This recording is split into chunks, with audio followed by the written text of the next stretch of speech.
Hello everyone. In today's class we are going to discuss topic 2 computer networks of unit 9 data communication and computer networks. So എന്താണ് computer networks? A computer network is a collection of various computing devices. And the main purpose of this computer network is the sharing of data in between these devices. These devices may be homogeneous or heterogeneous devices. ഇനി ഈ computer നെറ്റ്വർക്സിനകത്ത് 6 sub topics ആണ് വരുന്നത് നമ്മുടെ UGC NET സിലബസിനകത്ത്. They are network topologies, LAN, MAN, WAN, wireless networks and internet. But from these 6 topics, we are only going to discuss about network topologies in today's session. കാരണം last year question papers analyse ചെയ്തപ്പോൾ ഈ ഒരു computer നെറ്റ്വർക്സിൽ നിന്ന് ഒരു ഒറ്റ question മാത്രമേ ചോദിച്ചിട്ടുള്ളൂ. And that question is from the topic network topologies. So in today's session we are going to discuss different types of network topologies. So what is this network topology? The arrangement of a network which comprises of nodes and connecting lines via sender and receiver is referred as network topology. അതായത് ഒരു computer നെറ്റ്വർക്കിനകത്ത് എങ്ങനെയാണ് ഓരോ നോട്ട്സും connecting ലൈൻസും ഒക്കെ arrange ചെയ്തിരിക്കുന്നത് അതിനാണ് നമ്മൾ topology എന്ന് പറയുന്നത്. And there are different types of topologies including mesh topology, star topology, best topology, ring topology and hybrid topology. So let us look all of this in detail. ആദ്യം എന്താണ് mesh topology? ഈ ഒരു mesh ടോപ്പോളജിനകത്ത് എല്ലാ നോട്ട്സും അതായത് എല്ലാ ഡിവൈസസും ബാക്കി എല്ലാ ഡിവൈസസുമായിട്ടും കണക്റ്റഡ് ആയിരിക്കും by using a dedicated channel. And these channels are known as links. Concept ഒക്കെ നല്ല സിമ്പിളാണ്, പക്ഷെ എങ്ങനെയാണ് ഇതിനകത്ത് നിന്ന് ക്വസ്റ്റ്യൻസ് വരുന്നത്?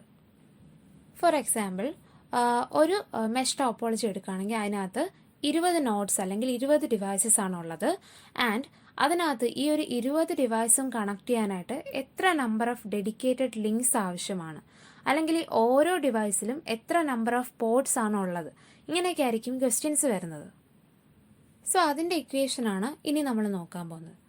So let us suppose n number of devices are connected with each other in a mesh topology.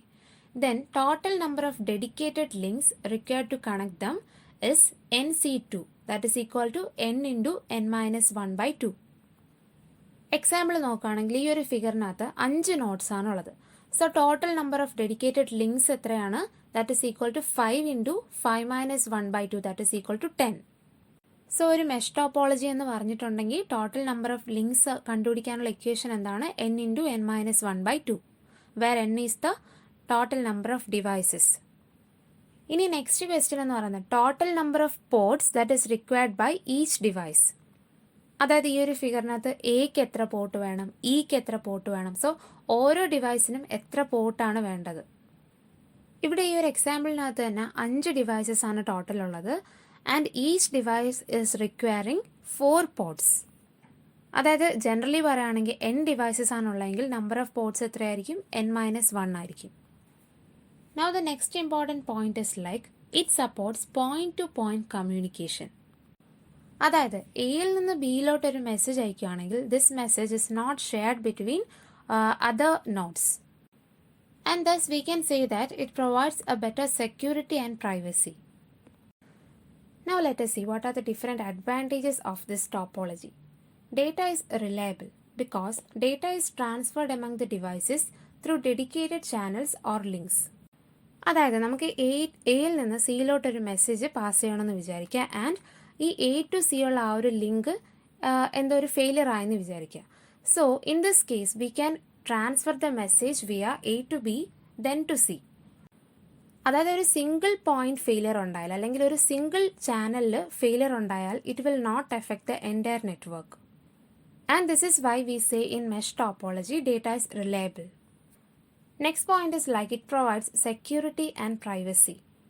ആ point നമ്മൾ ഓൾറെഡി ഡിസ്കസ് ചെയ്തു. അതായത് ഇവിടെ പോയിന്റ് ടു പോയിന്റ് കമ്മ്യൂണിക്കേഷൻ ആയതുകൊണ്ട് തന്നെ there will be a better privacy and security. Now problems with this topology. Installation and configuration is bit difficult.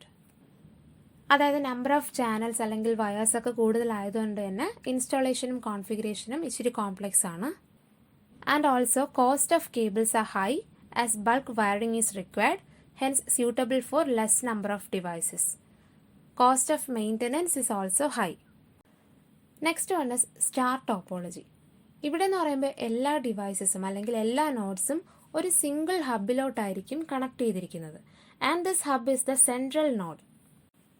ഇനി ഈ star ടോപ്പോളജിയിൽ ടോട്ടൽ നമ്പർ ഓഫ് കേബിൾസ് എത്ര വേണം ആൻഡ് നമ്പർ ഓഫ് പോർട്സ് എത്രയാണെന്നുള്ളത് നോക്കാം. If n devices are connected to each other in star topology, then the number of cables required to connect them is n. അതായത് ഓരോ നോഡ്സിനും ഓരോ cables മതിയാവും. So total n number of nodes ഉണ്ടെങ്കിൽ n number of cables വേണം. ഇനി ഓരോ ഡിവൈസിലും ഓരോ port ഉണ്ടായിരിക്കണം. അതായത് സിസ്റ്റം 1 ഒരു പോർട്ട്, സിസ്റ്റം 2 ഒരു പോർട്ട്, സിസ്റ്റം 3 ഒരു പോർട്ട്, സിസ്റ്റം 4 ഒരു പോർട്ട്. അങ്ങനെ ഓരോ ഡിവൈസിലും ഓരോ പോർട്ട് ഉണ്ടായിരിക്കണം. And total number of ports എന്ന് പറയുന്നത് 4 ആയിരിക്കും. And generally saying n. Now advantages of this star topology. Cost of installation is low compared to the mesh because number of cables required is less. ഇനി problems എന്തൊക്കെയാണെന്ന് നോക്കാം. Data is not reliable. അതായത് ഇവിടെ ഒരു single point failure ഉണ്ടാവുകയാണെങ്കിൽ, ഹബിന് എന്തെങ്കിലും ഒരു failure സംഭവിക്കുകയാണെങ്കിൽ ടോട്ടൽ ടോപ്പോളജി എന്താവും, ഫെയിൽ ആവും. So the data is not reliable. Second point is the security and privacy is less. അതായത് നമുക്ക് സിസ്റ്റം 1 നിന്ന് സിസ്റ്റം 2 ഒരു മെസ്സേജ് പാസ് ചെയ്യണമെങ്കിൽ ഹബ് എന്താണ് ചെയ്യണത്? It is A hardware device. So ഈ ഹബ്ബ് ജനറലി ബ്രോഡ്കാസ്റ്റ് ആണ് ചെയ്യുന്നത്. ഈ ഒരു മെസ്സേജിന് എല്ലാ നോട്ട്സിലോട്ടും പാസ് ചെയ്യും. എന്നിട്ട് ഈ ഓരോ ഡിവൈസസും ആയിരിക്കും ഈ മെസ്സേജ് എനിക്ക് വന്നതാണോ എന്ന് ഡിസൈഡ് ചെയ്യുന്നത്. So due to broadcasting, security and privacy is less in star topology. And next point is like the performance is based on the single concentrator, that is hub. അതായത് ഈ ഒരു എൻറ്റയർ സിസ്റ്റത്തിൻ്റെയും പെർഫോമൻസ് എന്തിനെ, ഹബിനെ base ചെയ്തിട്ടായിരിക്കും ഉണ്ടാകുന്നത്.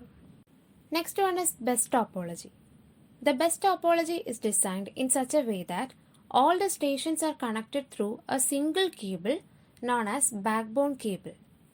അതായത് ഈ ഒരു ഫിഗറിൽ കാണിച്ചിരിക്കുന്ന പോലെ തന്നെ എങ്ങനെയാണ് ഒരു single backbone coaxial cable ഉണ്ടായിരിക്കും. It is also known as thick Ethernet cable.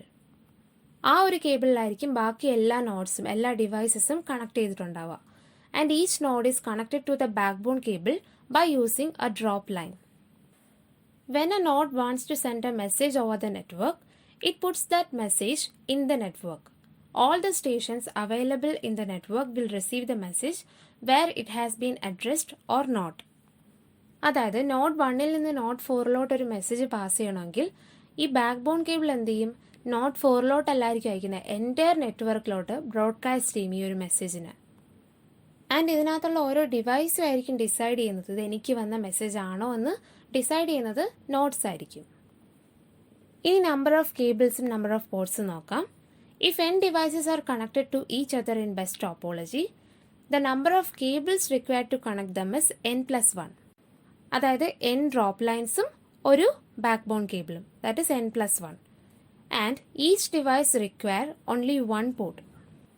So total number of ports is n for n devices.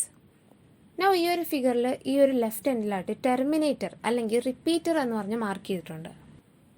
അതെന്തിനാന്ന് വെച്ചാൽ ഈ ഒരു നമ്മളിപ്പോൾ യൂസ് ചെയ്തിരിക്കുന്ന ഈ ഒരു ബാക്ക് ബോൺ കേബിളിനകത്ത് മാക്സിമം 1 മീറ്റർ മാത്രമേ ഒരു സിഗ്നലിന് എന്ത് ചെയ്യാൻ പറ്റുള്ളൂ, പാസ് ചെയ്ത് കൊണ്ടുപോകാൻ പറ്റത്തുള്ളൂ. പക്ഷെ നമുക്ക് 2 മീറ്റേഴ്സ് പാസ് ചെയ്യിപ്പിക്കണമെന്ന് വിചാരിക്കും. അപ്പോൾ നമ്മൾ എന്ത് ചെയ്യും, ഇതുപോലെ ഒരു നെറ്റ്വർക്കും കൂടെ ഇതിൻ്റെ കൂടെ കണക്ട് ചെയ്യും. എന്നിട്ട് നമ്മൾ അതിൻ്റെ ഇടയ്ക്കായിട്ടൊരു ടെർമിനേറ്റർ അല്ലെങ്കിൽ ഒരു റിപ്പീറ്റർ വെച്ച് കൊടുക്കും.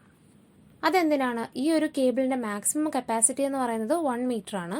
സോ ഈ ഒരു 1 മീറ്റർ കഴിയുമ്പോഴത്തേക്കും അവിടെ അറ്റ്യൂനുവേഷൻ ഉണ്ടാവും, സിഗ്നലിൻ്റെ സ്ട്രെങ്ത് എന്ത് ചെയ്യും, കുറയും. സോ ആ ഒരു ടൈമിൽ സിഗ്നലിൻ്റെ സ്ട്രെങ്ത് ഇൻക്രീസ് ചെയ്യാനാണ് നമ്മൾ ഈ ടെർമിനേറ്റർ അല്ലെങ്കിൽ റിപ്പീറ്റർ യൂസ് ചെയ്യുന്നത്. ഇനി advantages of best topology. Cost of installation is low because number of cables required is less. അത് നമ്മൾ ഓൾറെഡി പറഞ്ഞു, n ഡിവൈസസിന് n+1 കേബിൾസ് മാത്രമേ ഇവിടെ ആവശ്യം വരുന്നുള്ളൂ. No problems, data is not reliable. അതായത് single point failure, that is ഈ ഒരു ബാക്ക് ബോൺ കേബിളിന് എന്തെങ്കിലും ഒരു ഫെയിലിയർ വന്നു കഴിഞ്ഞാൽ it will crash the entire system. Next point security and privacy is less. That is, in best topology, when a node want to send a message, it will simply broadcast it in the network. അടുത്ത point എന്ന് പറയുന്നത് in best topology it will support multi point communication. നമ്മൾ mesh ടോപ്പോളജിയിൽ പറഞ്ഞു അവിടെ point to point communication ആണ്. പക്ഷെ ഇവിടെ എന്ന് പറയുമ്പോൾ ഒരു സിംഗിൾ വയറിൽ തന്നെ മൾട്ടിപ്പിൾ ഡിവൈസസ് എന്ത് ചെയ്തിട്ടുണ്ടായിരിക്കും, കണക്ട് ചെയ്തിട്ടുണ്ടായിരിക്കും. That is why we are saying in best topology it supports multi point communication. And here in best topology, if the network traffic is heavy, it will increase collisions in the network. Next one is ring topology. In this topology, it forms a ring connecting devices with its exactly two neighboring devices. നമ്മൾ നേരത്തെ പറഞ്ഞ best ടോപ്പോളജിയിലെ രണ്ട് എൻഡും കൂടെ ഒരുമിച്ചാക്കി ഒരു റിങ്ങിൻ്റെ ഫോമിലോട്ട് ആക്കുമ്പോൾ എന്താവും, ring topology ആവും. ഇനി ഇതിനകത്തെന്ന് പറയുമ്പോൾ data flows in only one direction, that is it is unidirectional. Now here in ring topology, the number of cables and number of ports are same as that of the best topology. അതായത് n devices ആണുള്ളതെങ്കിൽ number of cables എത്രയായിരിക്കും, n+1 ആയിരിക്കും. That is n drop lines plus 1 backbone cable. ഓരോ ഡിവൈസിനും ഓരോ port വേണം and total number of ports required is n for n devices. And ഇവിടെ നമ്മൾ ടെർമിനേറ്റേഴ്സ് അല്ലെങ്കിൽ റിപ്പീറ്റേഴ്സ് യൂസ് ചെയ്യുന്നുണ്ട് for strengthening the signal. Now, the most common access method of the ring topology is token passing. That is, a token moves around the network and it is passed from computer to computer until it reaches the destination. അതായത് sender എന്ത് ചെയ്യും, ഒരു token pass ചെയ്യും, അതിനകത്ത് destination address ഉണ്ടായിരിക്കും. So ഈ destination അഡ്രസ്സിൽ reach ആവുന്നത് വരെ ഇത് ഈ ഒരു നെറ്റ്വർക്കിനകത്ത് കിടന്ന് എന്തോന്ന് ചെയ്തുകൊണ്ടിരിക്കും, കറങ്ങിക്കൊണ്ടിരിക്കും. And this is unidirectional അല്ലേ. Now, once the token received by the destination device, then it sends the acknowledgement to the sender. In a ring topology, a token is used as a carrier. Now, what are the advantages of ring topology? The possibility of collision is minimum in this type of topology. This is because in ring topology, we are using the concept of token passing, and also it is unidirectional. In ring topology, the data is flowing in single direction. Then it is cheap to install and expand. Now, problems with this topology. Data is not reliable due to single point failure. Then security and privacy is less due to broadcasting. Third point is addition of stations in between or removal of stations can disturb the whole topology. The final one is tree topology. It is also known as hierarchical topology, and this is the most common form of network topology that is presently in use. This topology imitates as extended star topology and inherits the properties of best topology. ഇതിനകത്തെന്ന് പറയുമ്പോൾ ഒരു central hub ഉണ്ടായിരിക്കും and അതിനകത്ത് ആ ഒരു central ഹബിലോട്ട് കുറേ secondary hubs connect ചെയ്തിട്ടുണ്ടായിരിക്കും. ഈ secondary ഹബ്സിലായിരിക്കും ഓരോ ഡിവൈസസും connect ചെയ്തിട്ടുണ്ടാവുക. Here the data is flowing from top to bottom or from bottom to top. Top to bottom in the sense from the central hub to the secondary hub, then to the devices, and bottom to top in the sense devices to the secondary hub and then to the central hub. Now the advantages of ring topology. It allows more devices to be attached to a single central hub, thus it increases the distance traveled by the signal to come to the devices. Second point is it allows the network to get isolate and also prioritize from different computers. Now the problems with this topology is if the central hub gets fails, the entire system crashes and the cost is high because of cabling. And this is all about topologies, different types of topologies. Thank you.